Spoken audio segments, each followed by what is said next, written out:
What a privilege it is for me to greet you and mark the occasion of the Dixon Pentecostal Research Center celebrating 50 years.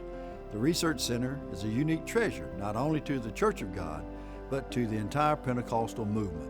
I commend the vision of former General Overseer Charles W. Kahn to establish the space to house archive papers, documents, and items so critical to the history of the movement that we cherish. The Dixon Pentecostal Research Center has proven over and over to be the source for confirming and preserving our history, but at the same time it is invaluable to charting the course for our future.